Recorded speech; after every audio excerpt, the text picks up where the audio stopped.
Hi friends, ഇന്നത്തെ ഇരയാണ് നമ്മുടെ കയ്യിലിരിക്കുന്ന കാടയാണ് ഇന്നത്തെ ഇര. അപ്പോൾ ഇന്നത്തെ ഞായറാഴ്ചയാണ്. ഞായറാഴ്ച ഇത് കാട ചുട്ടെടുക്കുന്ന വീഡിയോസാണ് ഞാനിന്ന് കാണിക്കാൻ പോകുന്നത്. അപ്പോൾ ഇതിനകത്ത് ഞാൻ കാട എടുത്തിട്ടുണ്ട്. ഏകദേശം 14 കാടയാണ്, 14 കാടയാണ് ഞാൻ മേടിച്ചിട്ടുള്ളത്. 14 കാട മേടിച്ചു. പിന്നെ അത് കഴിഞ്ഞിട്ട് നമ്മുടെ കുറച്ച് മുളക്, മസാല, ഇഞ്ചി, വെളുത്തുള്ളി ഇതെല്ലാം കൂടെ ഇട്ട് മിക്സിയിലിട്ടൊന്ന് അടിച്ചെടുത്ത് വെച്ചിരിക്കുന്ന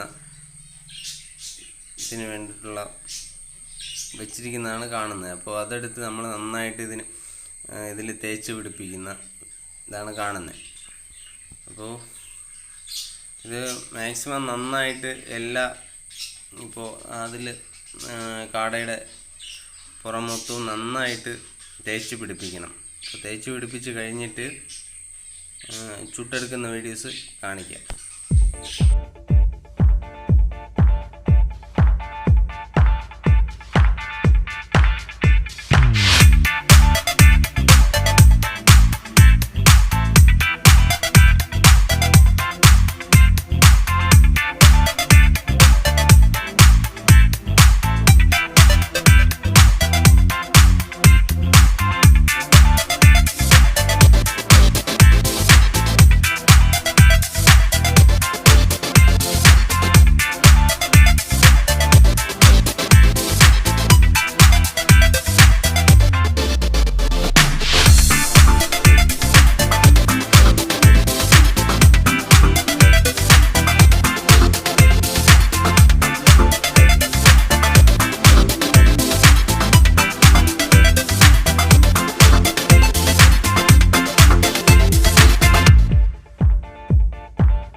ഫുള്ളായിട്ട് തേച്ച് പിടിപ്പിച്ചിട്ടുണ്ട്. ഇപ്പോൾ കാട എല്ലാം നന്നായിട്ട് തേച്ച് പിടിപ്പിച്ച് വെച്ച് അത് കഴിഞ്ഞിട്ടുണ്ട്. അപ്പോൾ ഇനി നമുക്ക് അടുത്ത പണിയെന്ന് പറഞ്ഞു കഴിഞ്ഞാൽ ഇപ്പോൾ കനലുണ്ടാക്കണം. ചുടാൻ വേണ്ടിയിട്ടുള്ള കനൽ കുറച്ചൊക്കെ റെഡിയാക്കി ഇട്ടിട്ടുണ്ട്. അപ്പോൾ ഞങ്ങളിങ്ങനെയാണ് സെറ്റ് ചെയ്തിട്ടുള്ളത്. ഇപ്പോൾ കനലൊക്കെ നന്നായിട്ട് കൂട്ടിയിട്ടും ഒരു ഹോളോ ബ്രിക്സ് അടുക്കി. അപ്പോൾ ഇതിൻ്റെ മണ്ടയ്ക്ക് 2 കമ്പി ഇട്ടിട്ട് നമ്മുടെ കുറച്ച് ഇരുമ്പ് നെറ്റ് നിരത്തിയിട്ടാണ് അതിൻ്റെ മണ്ടയ്ക്കാണ് ഞങ്ങൾ ഉദ്ദേശിച്ചിട്ടുള്ളത്. ഇത് കാട ചുടാനുള്ളത് വയ്ക്കാൻ വേണ്ടിയിട്ട്. അപ്പോൾ കനൽ നന്നായിട്ട് വേണം. തീ പാടില്ല. തീ ഉണ്ടെങ്കിൽ കരിഞ്ഞു പോകും. അത് പ്രത്യേകം ശ്രദ്ധിക്കണം. തീ ഉണ്ടായി കഴിഞ്ഞാൽ കട ഇച്ചിരിയല്ലേ ഉള്ളൂ, അപ്പോൾ കരിഞ്ഞു പോകും. അതുകൊണ്ട് അതൊന്ന് നോക്കി ചെയ്യണം.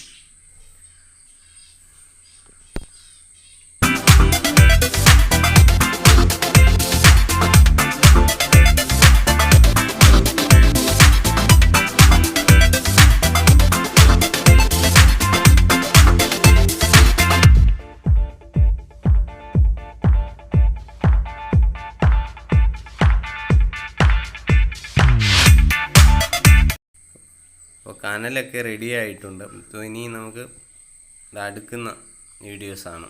അപ്പോൾ ഞാൻ ഈ നെറ്റൊന്നും വയ്ക്കുന്ന ഇതിൽ കാണിക്കുന്നില്ല, ഒത്തിരി ലെന്തി ആയിപ്പോവും വീഡിയോസ്, അതുകൊണ്ടാണ്. അപ്പോൾ ഇങ്ങനെയാണ് നെറ്റൊക്കെ വെച്ചിട്ടുള്ളത്, കണ്ടില്ലേ? അപ്പോൾ ഇത് കാണുമ്പോൾ തന്നെ നമുക്ക് മനസ്സിലാവും അങ്ങനെയാണ് വെച്ചത്. അതിൻ്റെ പുറത്ത് മണ്ടയ്ക്ക് ഇത് കാടയെ സെറ്റ് ചെയ്ത് ഓരോന്നായിട്ട് നിരത്തി വെക്കുക.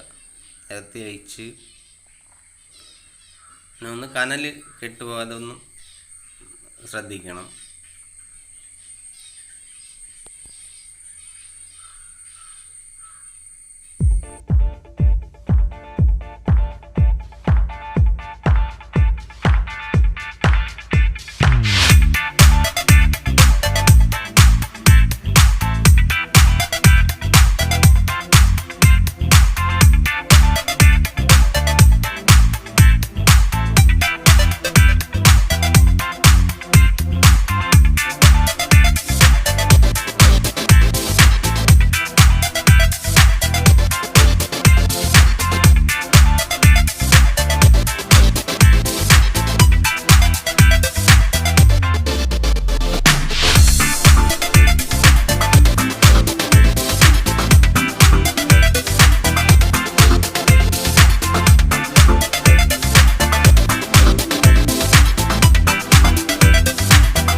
തിരിച്ചിടേണ്ട സമയമായി. അപ്പോൾ നമുക്കൊന്ന് ഇതൊന്ന് തിരിച്ച് ഇടണം. ഇതിപ്പോൾ കാണുമ്പോൾ അറിയാം 2 ഞങ്ങൾ തിരിച്ചിട്ടിട്ടുണ്ട്. അപ്പം ബാക്കിയുള്ളതും അതുപോലെ തിരിച്ചിട്ട് ചുട്ടെടുക്കാം.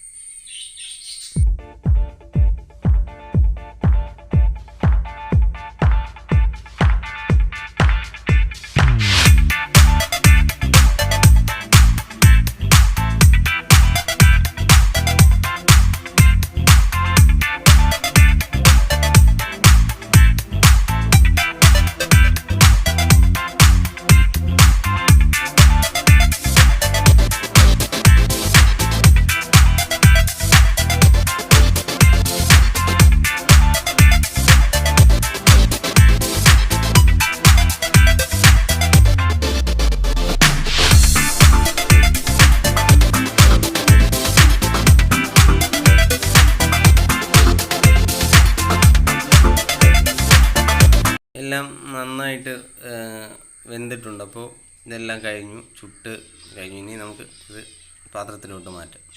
പാത്രത്തിലോട്ട് ഇങ്ങനെ മാറ്റി വെച്ചിട്ടുണ്ട് കണ്ടില്ലേ. ഞങ്ങൾ കഴിച്ചു നോക്കി, സൂപ്പർ ടേസ്റ്റാണ്. നമ്മുടെ പൊരിക്കുന്നതിനേക്കാളും എന്തുകൊണ്ടും സൂപ്പർ ടേസ്റ്റാണ്. അപ്പോൾ എല്ലാവരും ഒന്ന് ട്രൈ ചെയ്ത് നോക്കുക.